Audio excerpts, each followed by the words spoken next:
मौत जिंदगी का एक सच जो हम सबको जोड़ता है।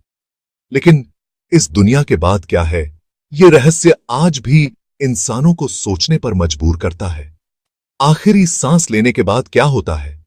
क्या हमारा अस्तित्व खत्म हो जाता है या किसी और रूप में हमारी जिंदगी चलती रहती है?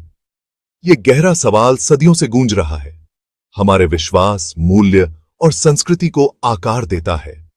पहली सभ्यता से लेकर आज तक इंसान मृत्यु के बाद के जीवन के रहस्य को समझने की कोशिश करता रहा है।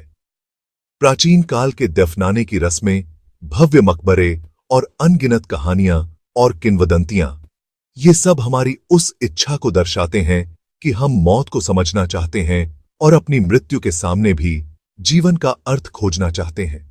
हालांकि इसका कोई निश्चित जवाब नहीं है, लेकिन इस सवाल पर अलग अलग दृष्टिकोणों को जानने से हमें सांत्वना, मार्गदर्शन और जीवन की कीमती समझ मिल सकती है। इस वीडियो में हम मृत्यु के बाद के जीवन पर विभिन्न धार्मिक, आध्यात्मिक और वैज्ञानिक दृष्टिकोणों की यात्रा पर निकलेंगे। मृत्यु के बाद के जीवन को समझने की मानव की खोज ने अलग अलग संस्कृतियों और इतिहास में कई तरह के विश्वासों को जन्म दिया है। यह खोज मानवता के सबसे गहरे सवालों में से एक है और इसका जवाब देने के लिए विभिन्न सभ्यताओं ने अपने अपने तरीके विकसित किए हैं। हर धर्म और आध्यात्मिक परंपरा मृत्यु के बाद के जीवन पर अपना अनोखा दृष्टिकोण प्रस्तुत करती है, जो उनके अपने धर्म ग्रंथों, शिक्षाओं और सांस्कृतिक परिप्रेक्ष्य द्वारा आकार दिया गया है। ये दृष्टिकोण न केवल धार्मिक ग्रंथों में बल्कि कला, साहित्य और लोक कथाओं में भी परिलक्षित होते हैं। हालांकि ये मान्यताएं अपने विवरण में भिन्न हो सकती हैं, लेकिन उनमें अक्सर कुछ बातें समान होती हैं, जैसे कर्म, पुनर्जन्म और एक उच्च रेल्म या चेतना का अस्तित्व। ये अवधारणाएं मानवता के नैतिक और आध्यात्मिक विकास के लिए महत्वपूर्ण मानी जाती हैं। पूर्वी धर्म जैसे हिंदू धर्म, बौद्ध धर्म और जैन धर्म आमतौर पर मृत्यु को अंत नहीं बल्कि अस्तित्व की एक और स्थिति में परिवर्तन के रूप में देखते हैं। इन धर्मों में आत्मा की यात्रा को एक निरंतर प्रक्रिया माना जाता है, जो जीवन और मृत्यु के चक्र में घूमती रहती है। ये परंपराएं अक्सर जीवन और मृत्यु के चक्रीय स्वरूप पर जोर देती हैं, जिसमें आत्मा पुनर्जन्म की निरंतर यात्रा पर निकलती है जब तक कि उसे मुक्ति नहीं मिल जाती। मुक्ति या मोक्ष आत्मा की अंतिम मुक्ति का प्रतीक है, जो सभी सांसारिक बंधनों से मुक्त हो जाती है। पश्चिमी धर्म जैसे ईसाई धर्म और इस्लाम समय के एक लिनियर दृष्टिकोण पर जोर देते हैं, जिसमें मृत्यु को जीवन में किए गए कर्मों के आधार पर स्वर्ग या नर्क में अनंत जीवन के संक्रमण के रूप में चिह्नित किया जाता है। इस दृष्टिकोण में जीवन एक यात्रा है जिसका अंतिम उद्देश्य ईश्वर के साथ मिलन या दंड का सामना करना है। इन व्यापक श्रेणियों के अलावा अनगिनत अन्य विश्वास प्रणालियां मृत्यु के बाद के जीवन पर अपने स्वयं के अनूठे दृष्टिकोण प्रस्तुत करती हैं। इनमें से कुछ प्रणालियां प्रकृति और ब्रह्मांड के साथ गहरे संबंध पर जोर देती हैं, जबकि अन्य आत्मा की व्यक्तिगत यात्रा पर ध्यान केंद्रित करती हैं। स्वदेशी संस्कृतियों में अक्सर समृद्ध मौखिक परंपराएं और आध्यात्मिक प्रथाएं होती हैं, जो उन्हें उनके पूर्वजों और आत्मा की दुनिया से जोड़ती हैं। ये परंपराएं सामुदायिक जीवन का एक अभिन्न हिस्सा होती हैं और पीढ़ी दर पीढ़ी चली आती हैं। न्यू एज स्पिरिचुअलिटी जैसे आध्यात्मिक आंदोलन, सूक्ष्म यात्रा, मृत्यु के निकट अनुभव और मृतकों के साथ संवाद करने की संभावना जैसी अवधारणाओं का पता लगाते हैं। ये आंदोलन अक्सर पारंपरिक धार्मिक मान्यताओं से परे जाकर आत्मा की स्वतंत्रता और व्यक्तिगत अनुभव पर जोर देते हैं, जिससे एक नई आध्यात्मिकता का उदय होता है जो आधुनिक जीवन के साथ तालमेल बिठाती है। पुनर्जन्म या रीबर्थ की अवधारणा कई पूर्वी धर्मों, विशेष रूप से हिंदू धर्म, बौद्ध धर्म और जैन धर्म का एक महत्वपूर्ण हिस्सा है। यह विचार कि आत्मा एक जीवन से दूसरे जीवन में यात्रा करती है, इन धर्मों के अनुयायियों के लिए गहरे आध्यात्मिक और दार्शनिक महत्व रखता है। इन परंपराओं में मृत्यु को अंत के रूप में नहीं, बल्कि आत्मा की निरंतर यात्रा में एक परिवर्तन बिंदु के रूप में देखा जाता है।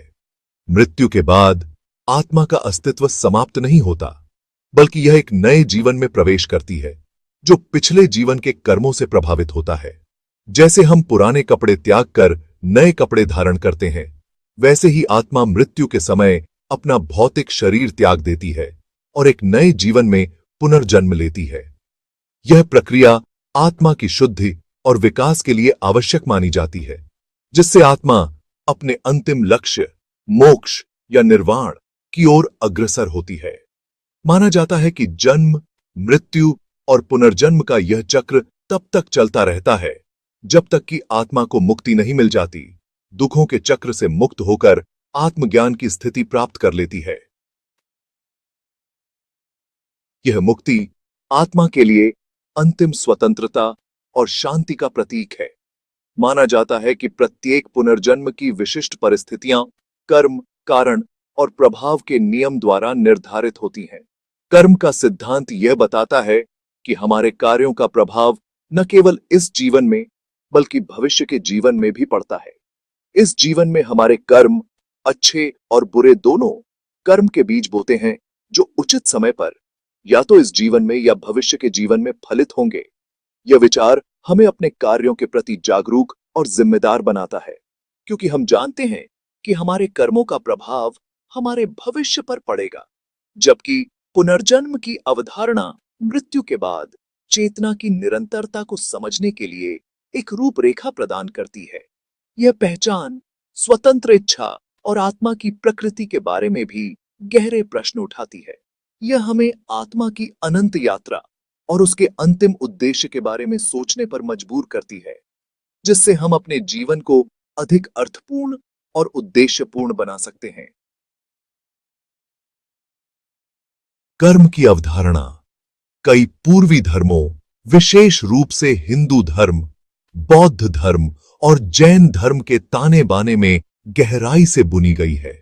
यह अवधारणा न केवल धार्मिक ग्रंथों में बल्कि इन धर्मों के अनुयायियों के दैनिक जीवन में भी परिलक्षित होती है। कर्म, जिसे अक्सर कारण और प्रभाव के सार्वभौमिक नियम के रूप में वर्णित किया जाता है, बताता है कि हर क्रिया, विचार और इरादा एक समान परिणाम उत्पन्न करता है। यह नियम हमें यह समझने में मदद करता है कि हमारे जीवन में होने वाली घटनाएं हमारे अपने कार्यों का परिणाम है। जिस प्रकार जमीन में बोया गया बीज अंततः फल देता है, उसी प्रकार हमारे कर्म के बीज पैदा करते हैं, जो उचित समय पर या तो इस जीवन में या भविष्य के जीवन में पकेंगे। यह प्रक्रिया हमें यह सिखाती है कि हमारे वर्तमान कार्य हमारे भविष्य को कैसे प्रभावित कर सकते हैं। कर्म दंड या इनाम की व्यवस्था नहीं है, बल्कि एक प्राकृतिक नियम है जो ब्रह्मांड को नियंत्रित करता है। यह नियम हमें यह समझने में मदद करता है कि हमारे कार्यों का प्रभाव केवल हमारे जीवन तक सीमित नहीं है, बल्कि यह पूरे ब्रह्मांड में फैलता है। यह गुरुत्वाकर्षण के नियम की तरह निष्पक्ष रूप से काम करता है। जैसे गुरुत्वाकर्षण सभी पर समान रूप से लागू होता है, वैसे ही कर्म का नियम भी सभी पर समान रूप से लागू होता है, चाहे वे किसी भी धर्म, जाति या पंथ के हों। जिस प्रकार हम भौतिकी के नियमों के अधीन हैं, उसी प्रकार हम कर्म के नियम के अधीन भी हैं। यह नियम हमें यह सिखाता है कि हमारे कार्यों का प्रभाव केवल हमारे जीवन तक सीमित नहीं है, बल्कि यह पूरे ब्रह्मांड में फैलता है। हमारे कार्य वास्तविकता के ताने बाने में लहरें पैदा करते हैं, हमारे वर्तमान अनुभवों को आकार देते हैं और हमारे भविष्य के जीवन के पाठ्यक्रम को प्रभावित करते हैं।